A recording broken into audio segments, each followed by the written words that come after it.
मैंने कीले निकालकर जाली का एक कोना खोल दिया और इस मार्ग से गिल्लू ने बाहर जाने पर सचमुच ही मुक्ति की सांस ली। अब लेखिका कह रही हैं कि उन्होंने कीले मतलब जो नेल होती है उनको निकाल के जाली जो विंडो होती है वो नेट से जो मैश होता है उसका एक कोना कॉर्नर खोल दिया और इस रास्ते से गिल्लू जो है वो बाहर जाने लगा और उसने सच में मुक्ति की सांस ली, मतलब कि उसे अच्छा लगा ये सब। इतने छोटे जीव को घर में पले कुत्ते बिल्लियों से बचाना भी एक समस्या ही था। अवलिका कह रही है कि वह इतना छोटा प्राणी था, तो उनके घर में और भी क्या थे, कुत्ते थे, बिल्लियां थे, तो उनसे बचाना कि वो भी खा सकते हैं तो वो भी एक प्रॉब्लम थी। तो अच्छा है कि वो बाहर चले गया।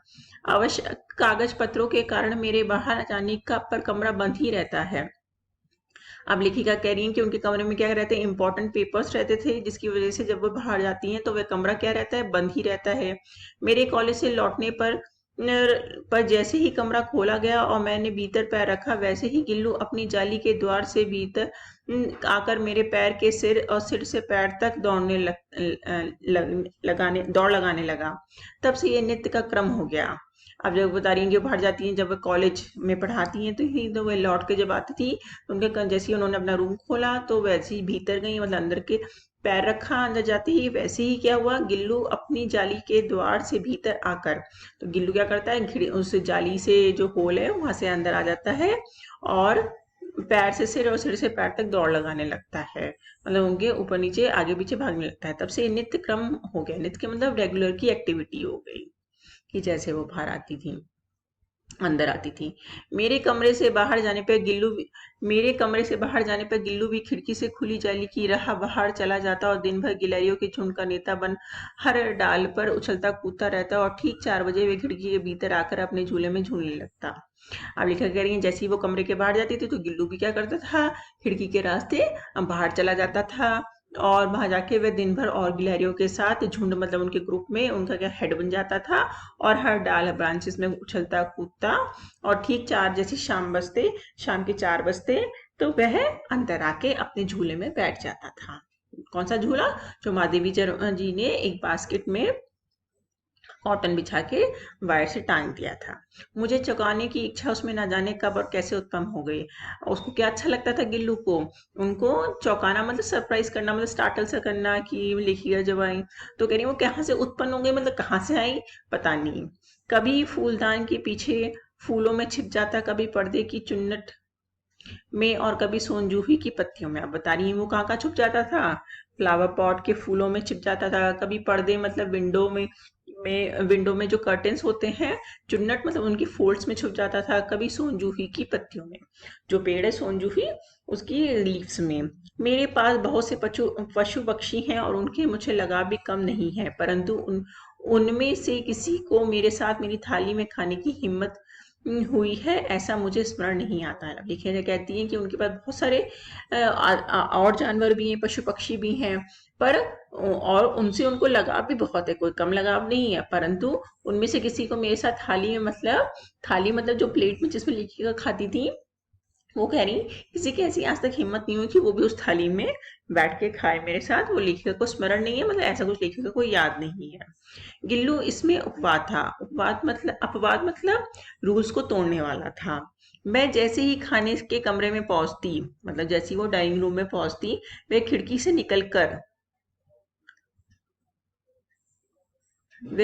निकलकर आंगन की दीवार, बरामदा पार करके मेज पे खिड़की से बाहर निकल के दूसरे कमरे से आंगन में पहुंच के बरामदा पार करके मेज पे पहुंच जाता, मतलब डाइनिंग टेबल में पहुंच जाता और मेरी थाली पे बैठ जाना चाहता। अब वो क्या करता, उनकी थाली पे मतलब उनकी प्लेट के अंदर बैठना चाहता था, जो खाने की प्लेट होती थी।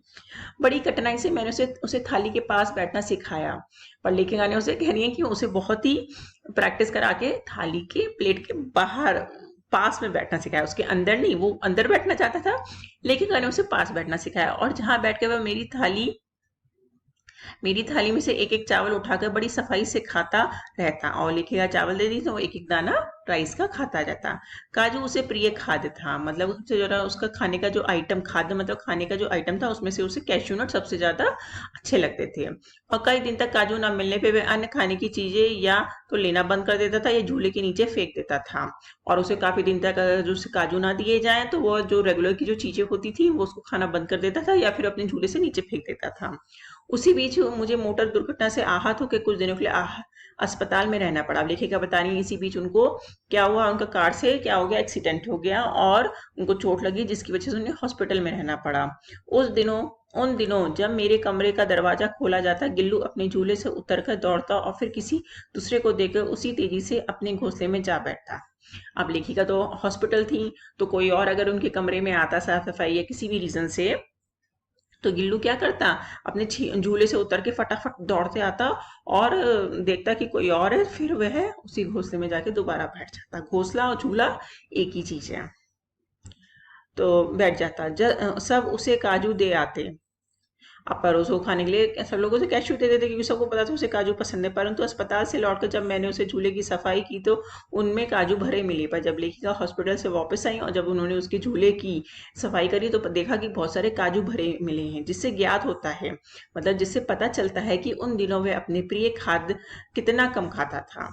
इसका मतलब है कि वह माँ देवी वर्मा जी को बहुत मिस करता था और इसकी वजह से उसके जो फेवरेट खाने की चीज जो काजू होती थी वह भी उसको अच्छी नहीं लगती थी और वह उसको भी नहीं खाता था। कहने का तात्पर्य यह है कि वह बहुत उदास रहता था। मेरी सॉरी मेरी अस्वस्थता में वह तकिए पर सिरहाने बैठ जाता और नन्हे नन्हे पंजों से मेरे सिर और बालों को इतने हौले हौले सहलाता रहता कि उसका हटना एक परिचालिका के हटने के समान लगता था।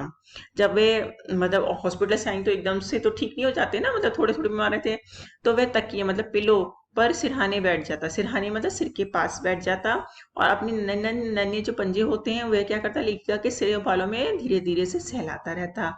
उसका हटना एक परिचालिका मतलब ऐसा लगता था कि कोई उसकी मतलब अटेंडर है, मतलब माधवी वर्मा की वो गिलहरी अटेंडर है जो उसकी सेवा करती रहती है।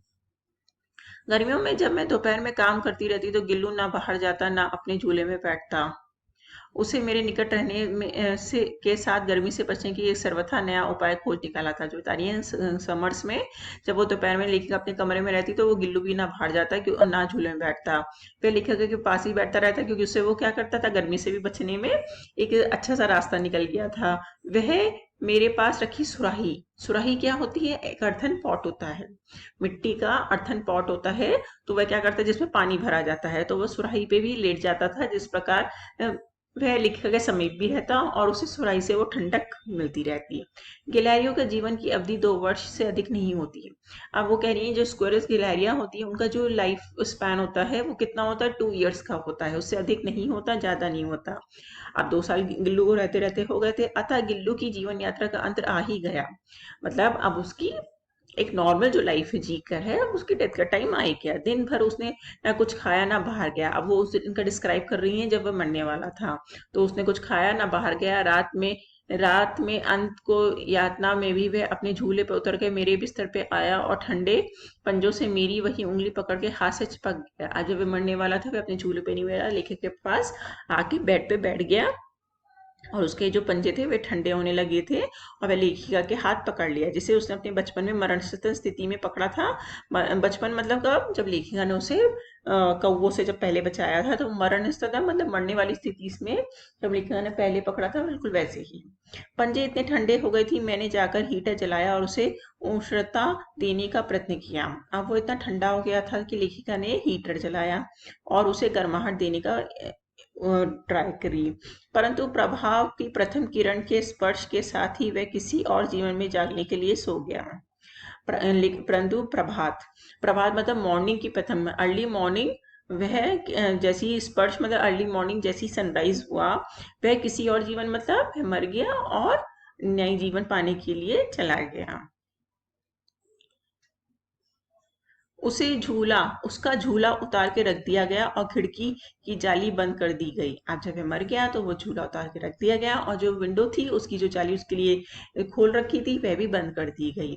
परंतु गिलहरियों की नई पीढ़ी जाली के उस पार चिक चिक करती ही रहती और सोनजूही पर बसंत आता ही रहता, पसंद आता ही रहता है। अब वो कह रही हैं कि नई नई गिलहरियां वो आती हैं, वो करती रहती, जो दूसरी गिलहरी उनके घर में थी, छत पे बाहर थी, तो और बसंत आते ही रहता है। सोनजूही की लता के नीचे गिल्लू की समाधि दी गई। अब गिल्लू को कहाँ दफनाया गया? जो सोनजूही का पेड़ है उसी की मिट्टी में। इसलिए भी कि उसे वह लता सबसे अधिक प्रिय थी, इसलिए भी कि वह लघु गात लघु गात का किसी बासंती दिन जूही की पीताब पीताब छोटे फूल में खिल जाने का विश्वास मुझे संतोष देता है। अब वो कह रहे हैं कि उसकी समाधि में उसे दफनाया गया इसलिए भी कि उसे वह लता अधिक प्रिय थी, मतलब उसे वो उसकी वो पेड़ पौधे पत्तियां ब्रांचेस अधिक प्रिय थी, मतलब पसंद थी। और दूसरा रीजन इसलिए भी वह उस लघुकात का किसी बसंती दिन जूही के बदन छोटे फूल खिल जाने का विश्वास, और इसलिए भी क्योंकि उस छोटे लघुगात मतलब उस छोटे प्राणी का ये का वो क्या विश्वास था कि इसकी बसंत का दिन कब होता है? जब फूल वूल ज्यादा खिलते हैं, मौसम होता है, सीजन। तो वो कहनी थी कि उन्हें वो विश्वास था कि वह इस जूही के पीले फूलों की तरह खिलेगा। मुझे संतोष देता है कि वो खिल जाने का विश्वास उन्हें संतोष देता है, मतलब उन्हें सेटिस्फेक्शन देता है। Thank you. होप आशा करती हूँ कि आपको ये पार्ट पसंद आया हो। Please do like and subscribe.